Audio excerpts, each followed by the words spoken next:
Welcome to the show. My name is Max Bendich. I am the host of the show. Tonight we're going to have my son Alan Bendich as the guest of the show. How are you, Alan? Very good, Pop. How you doing? You did well. First time host. Can you believe it? You look good. You look pretty good yourself. Alan. What? I'm over here. How you doing? Alan. Talk to me. Alan. What, Pop? What are we going to talk about today? Would you like to talk about California? I would love to talk about anything you want to talk about. Okay. Let's hear. Okay, so I guess I was thinking about like different segments of my life to talk about, and I guess we decided between the two of us that the most interesting part, even though the stuff that happened when we were young in the Bronx was interesting, I figured that probably the most interesting stuff happened when I went to California. And just remember, I left New York in October of 1981, and I was going to go on a vacation to visit my cousin Al, which is your first cousin. My first cousin. And so, I mean... It wasn't a family. Right. And my uncle was still alive at that time. Right. And he was an interesting person. Right. And did you visit him? Well, not only did I visit your uncle, but I first went out I visited Al. And Al Bendich, he pronounces his last name Bendich instead of Bendich. He was Lenny Bruce's attorney, and he was Allen Ginsberg's attorney when the book Howl was banned from the City Lights bookstore. And I had met him a few years earlier when I hitchhiked to California, and in 1974, and he was showing me stills of a movie called One Flew Over the Cuckoo's Nest, which was their, that was their production. And we befriended each other, and basically I was looking for like a change in my life. So I figured I'd go on a vacation and see what happened, you know. And you went on vacation. Right. And you almost never came back. Well, that's true. But yeah. we decided every now and then, it gave us an excuse, Mom and I, right. to get into the car right. and to drive over to see you. Right. I remember the first time, first when I moved to California, I moved to San Francisco. Yes. And I talked about this on I was interviewed once before on this show by a friend of mine. But when I was in, I started bartending because I had bartended when I lived in New York. Mm-hmm. So I figured out, I got a good job in a place called La Barca, which is a restaurant on Divisadero and Lombard Street. And Lombard's that, remember that? Yeah. that road that goes... The road to go around and around right. and around. And while I was bartending there, I had answered an ad in the paper that was looking for extras for the movie The Right Stuff. Right. And I worked on that movie for 4 months. And a couple of things happened. But during the time when I first got to California, I stayed at Al's house. And Al lived in the hills, and still does, I think, in the hills of Berkeley. Beautiful house with his wife, Pam. And they're very hospitable. They let me into the house. And I remember the first time, I guess, you came to visit from New York, you went to San Francisco. And we went to Berkeley, and we spent some time with Al. And Al gave me the best advice I ever got, I'll tell you, in show business. And that was? Well, basically what happened was that we had dinner with him, with Mom. Mom was there, you were there, and I. And being a good father that you are, you said, Al, you just did One Flew Over the Cuckoo's Nest, in other movies, could you help Alan out in the business? And he said that it's best if you do it on your own. And at first, that the knee-jerk response to something like that is like, maybe not as it isn't the greatest. But the way time passed, it actually was the best advice you could give someone, because you can't give someone it doesn't work that way. Either you're self-motivated to do well in show business or anything, or you're not. So. But when he told that to Mom and me, yeah, Alan, it was heartbreaking. It was heartbreaking, but you know what? It was the best advice you can give. Good. And I know that now. I know. Look, I'm glad, because we were thinking about you. Right.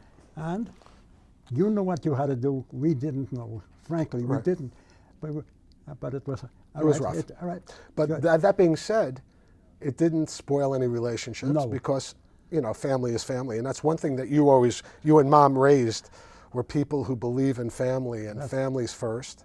Family first, always. Right. Always. And in my later years, I've gained some of your optimism, which is something that's good because that's your philosophy in life is optimism and being positive.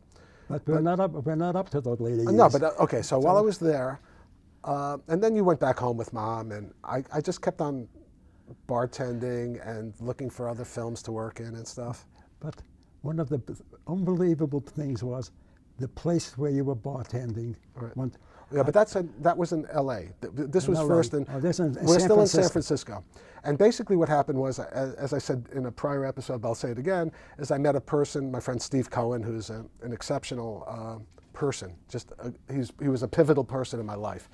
I met him on a show that I was working on, and he said, "What are you doing up here? You should come down to Hollywood." So we went down to Hollywood, and I worked on The Twilight Zone and a bunch of other movies, but while I was working, while I was living down there, I answered an ad in the paper, and it was for a bartending job at a place called the Hollywood Palace, and it was this club. It was on Vine Street, That's right. between Hollywood Boulevard and Yucca, and it's right across the street from the famous Capitol Records building, yes. which is that spiral building. I know. And I just remember, I had to audition for the job. You know what I mean? So it was like. I remember applying, and you had to take tests and all this stuff. And I was a good bartender. I had bartended in rock clubs in Portchester and Mount Vernon and in New York City. But still, you were up against probably, in Hollywood, you have all these actors from all over the country who are trying, actors means that they're either waiters or bartenders. And we were all competing for these key jobs because it was a 2,500, I think you could have 2,500 people in the club. And there were probably 4, 5, 6, maybe 7 or 8 spots that you could bartend, and I got one of them, But unfortunately, the spot they gave me initially was called the mezzanine, which was it was hell. Wait. And because that was on the mezzanine, what did they call you? Oh yeah, my nickname was. Well, I'll even give a shout out to this guy Scott, who was my barback. Every time you looked at the schedule, it would say Al, and it would say Mez. And then you'd look the next day, Al, Mez, because Mez was short for mezzanine. So Scott said, "Hey, Mez, what's happening?" So for the next 6 years that I worked at the Hollywood Palace, everyone called me the Mez. And I actually had it on my name tag, the Mez. Even when we came over to see you, Right. and you brought us into the palace, Right. and you were at a little higher place Right. where you were bartending, Right. and all of a sudden we heard the word mez, Right. and we were happy about it because, well, At least they knew me. now So the other thing was, I mentioned Scott. Scott Warren was pivotal in me not being the Mez anymore. I was called the Mez, but he was one of the best bartenders probably in Hollywood. I mean, but before that, he was definitely the best bar back in Hollywood. So when he and I worked together, we outrang everyone, and we became like a partnership. And there was another guy that also he worked with, but when I went from being the Mez, which was the lowest man on the totem pole, to becoming one of the top bartenders at the Hollywood Palace. And it was unbelievable. And when I'm talking about the Hollywood Palace, I'm talking about opening night. We had Tina Turner, we had Culture Club, we had Men at Work, we had Stevie Wonder, we had the movie Against All Odds was filmed at the Hollywood Palace. I was in it, all the staff was in it. It was an unbelievable job. And because of the assistance of people like Scott Warren and Tim Bartels and Marty Kossoff, the people who were my barbacks, we did unbelievable things, and meaning we sold so much booze. no. When Mom and I came over there, Yeah. and we noticed one thing, that the respect you got from the other workers. Right. We didn't understand, but we were, and then still they called you the Mez. Right. Well, the Mez was my name. I mean, know. that was it. Matter of fact, one night I was bartending Olivia Newton-John's wedding, and I was working the main bar, and I had the best corner of the main bar. And in my corner, I had Jeff Conway, who was married, he was the guy from Taxi who recently died. He was married to Olivia Newton-John's sister. And I had all the guys from Taxi. And I also had Leif Garrett there. So I went over to Leif Garrett and I said, Leif, what do you want to drink? And he said, my name is Leif, Ms. I said, my name is Mez, Leif. So we kept on going back and forth like that. It was like kind of ridiculous. But we had Tony Danza there and we had Carol Kane. And it was just unbelievable. And we had the first NAACP Image Awards at the Hollywood Palace. I mean, it was unbelievable. That matches, I guess, my experience as an actor in Hollywood. And I think I had more success at the Palace than I did in terms of, just in general. It was just an unbelievable job. We were the happy ones, Mom and I. Yeah. Only for one reason. We dreamed about the place that you were there. Right. Whoever thought that we would ever see that place? It never even occurred to us. Right. We come to Hollywood, and there you are. When we saw that sign, Hollywood and Vine together, and then we saw the Capitol Records. Yeah. The whole world knows that corner and everything else. But also, you'd come and you stay a week. It was great. I had different apartments. Once I was in Tarzana, and you stayed there, which was nice. But I remember you stayed in Hollywood a few times with me. Yeah. And I think the first time we came, yes. Frankly, I forgot about it. We went to Tarzana. That's where I lived. I know it. When I first got there. That's right. We went to Tarzana. Right. A name we never heard in our lives because of Tarzan or the Right. And we saw the place that you lived in a pretty good place. Right. And again, it was nice. You were, frankly, you were our son. Yeah. You were so much higher than us. But the thing was, I think in lots of other things happened. Sometimes when you came to visit, you didn't come alone with Mom. You also, you took my nephews with you, Mimi's kids, Gabriel and Michael. Now, that's the most, when you think about our lives, that's the most unbelievable thing that happened. Just imagine a young lady, your sister, tells us, Mom and Pop, take my sons, and we traveled all over the United States. Right. And we had the excuse, we were going to see Alan in Hollywood. Right. And from there, even though we were there a week with you in Tarzana or wherever. Or in Hollywood. Or in Hollywood. Right. It took us almost a week to get to you. Sometimes it took longer. And you stopped at places that were unbelievable. Alan and I still, even now, so many years later, I thank you for that. I never in my life would have done it. And then we went to the beach. I just remember going to the beach with Gaby, and of course, Venice Beach. People forget to wear their clothes, and we're taking pictures with Gaby next to the people on the beach. And it was, they had a great time. And when I worked on Cagney and Lacey, Gaby came to the set, and my friend Gino Politano. Hi, Gino. Gino was my fellow bartender at the Hollywood Palace.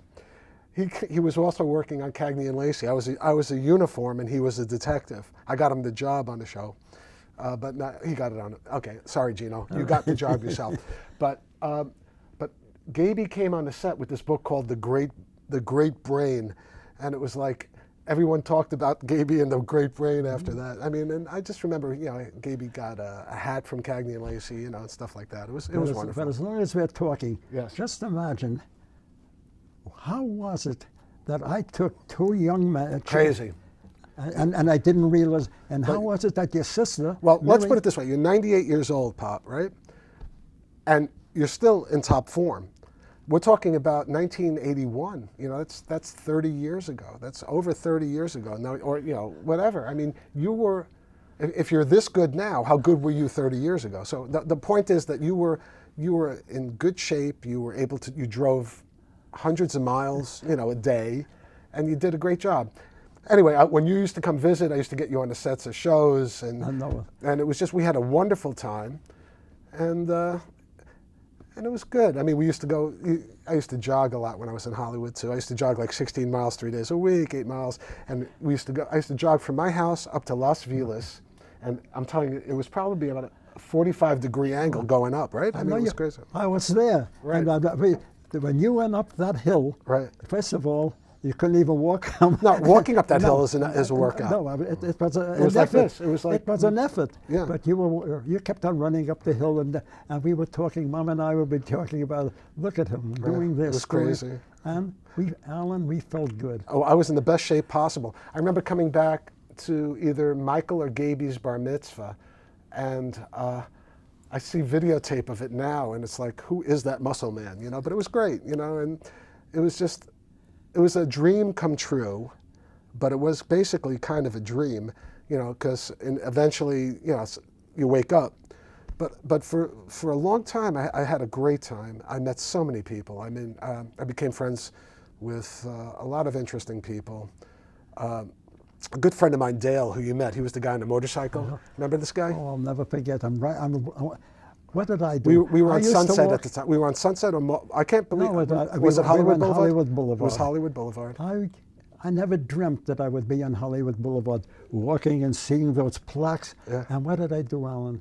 Mom also.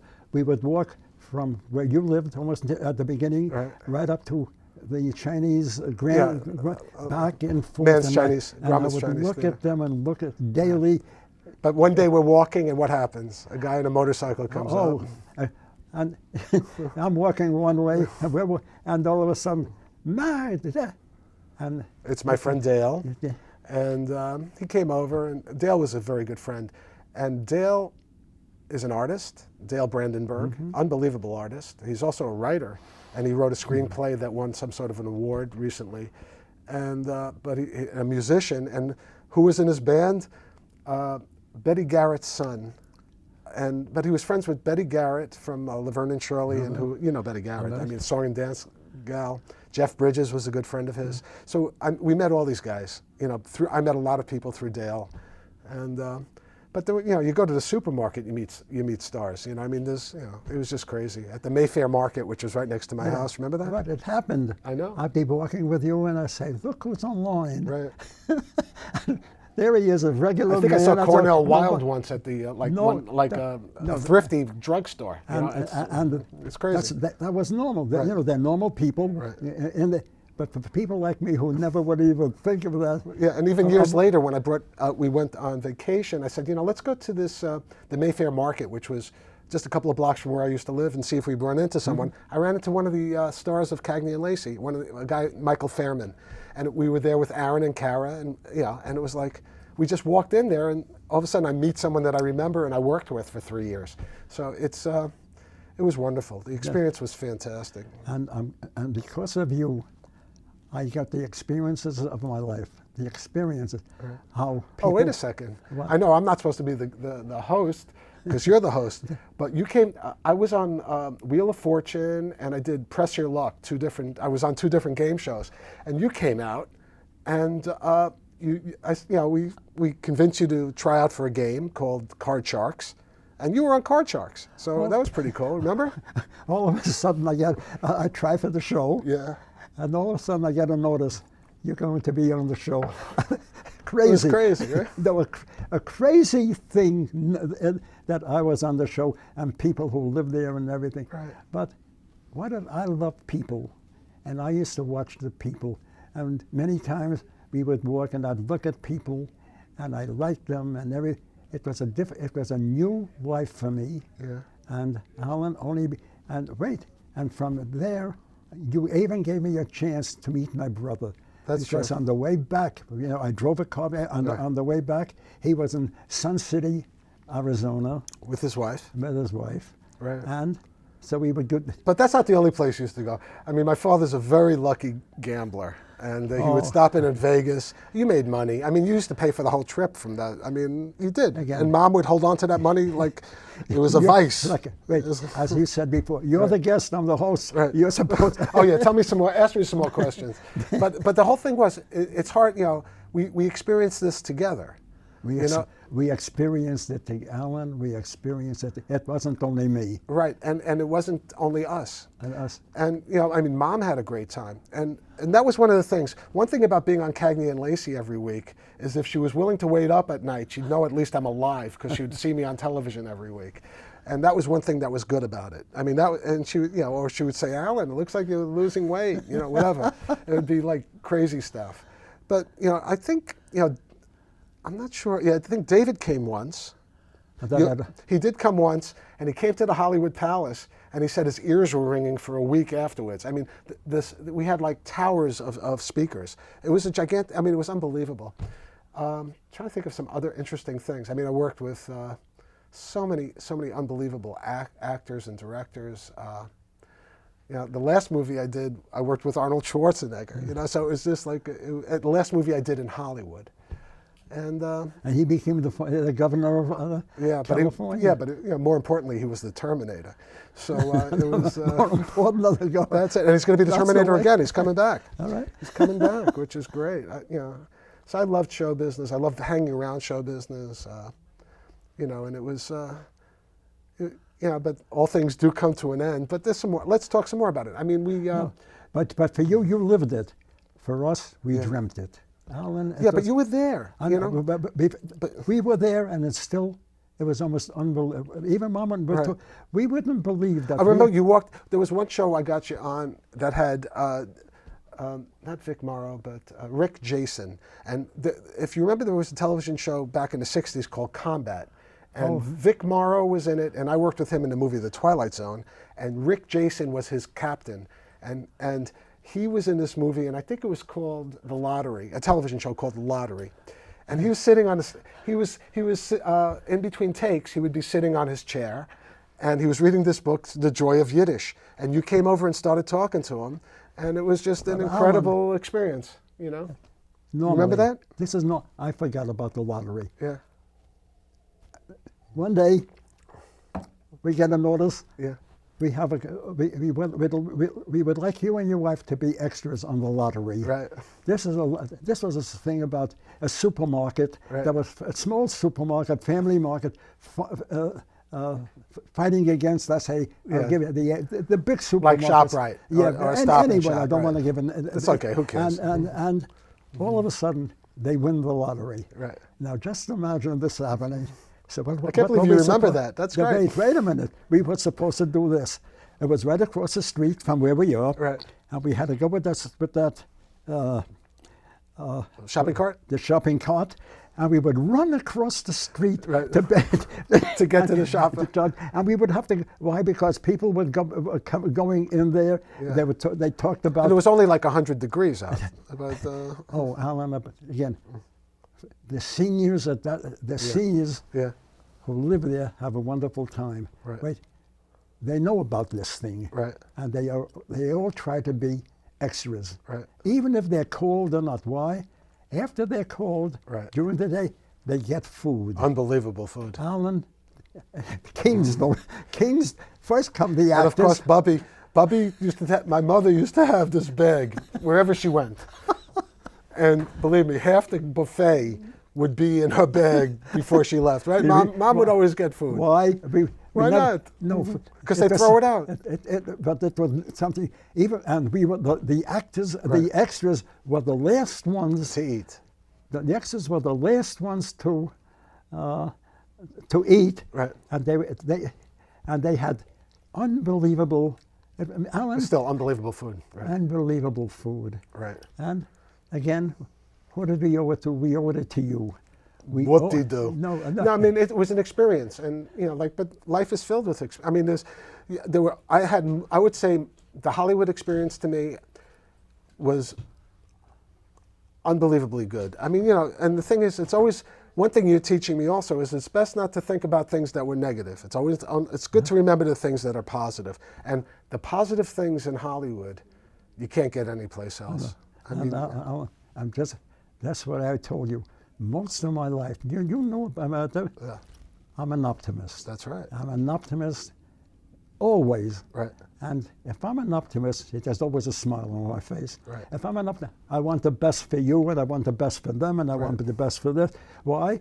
I'm just as good as anybody else, and you have to. In this life.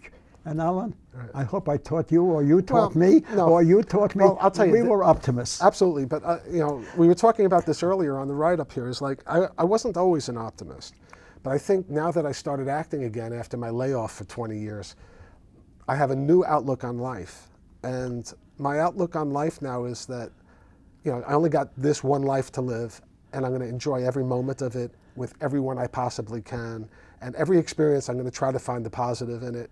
And just and to the best of my ability. Now I want to say this now, yes. Alan.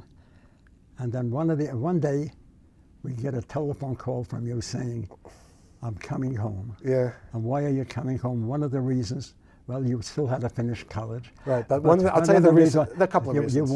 It's probably better for the guest to answer. The one I wanted to have for the reason Okay. that you wanted to meet a Jewish girl. Right. Okay. And you wanted to get married. But Yeah. why did we come? No, when we came one time, we came a few times to see Oy you. vey. We came, I don't care. We went to look for a girl for you in the Jewish section. Right. When you used to come visit, we used to go to Fairfax, right? Fairfax, which is the Jewish section of L.A. And we'd go up and down the streets. And I didn't know what he was looking for, but... And why did I bring you food one time from the Lux? Right. No, but you know what else you did? My friend Jeff, who was a fellow bartender at the Hollywood Palace, he was, and he was a Jewish guy from, I think, Queens probably, and he wanted you to bring a couple of dozen things from Essa Bagel. So you actually brought a couple of dozen bagels from Essa Bagel in Manhattan, and we gave it to Jeff. And Jeff was a good friend. I know. We heard from you, and one of the things you said, you're coming, good. Go down to Essa Bagel. Never heard of it in my life. It was either on 2nd Avenue or 3rd Avenue. And we came into a store, beautiful Jewish, and the bagels were beautiful. They were this, gigantic. They don't make them like that. They don't make bagels like that anymore. And that's again, Alan, and I'm glad, my attitude. I even wear a hat. He told me, you even told me to, I don't know why. Yeah. Life is good. Right. Life is good, and that's how we are. Life is good. That's all. Period. And just those words, and I tell that to you, and I tell that to your brother, and I tell it to your sister. And to everybody. Right. And it is. Remember, it's your show. I'm talking. No, you're the host. It's not. But that's it. And life is good. And life, actually, right now in my life, it's never been better. Wonderful, Alan. And I can't believe it. I'm going to be 58 on Monday, and my life is better now than ever. And it's getting better. And Alan, I'm glad, and it's getting better. That's it. And I hope that we, as I say, all right, a big deal. I'm 98 years old. Right. The days come. Keep One on after going. another. The days become weeks. The weeks become months, and the months become years, and all of a sudden another year. And then you used to be a guest. Now you're a host. You were nervous a little bit about becoming a host, but it gets you going, right? It gets you stimulated again, right? Isn't this a stimulating situation? It's unbelievable, right? I'm living the life that I led. I don't know how many years ago. When I first came, and it's about time that say this. It was a wonderful talk we had. We had a good time, We had a good time, and this is a wrap.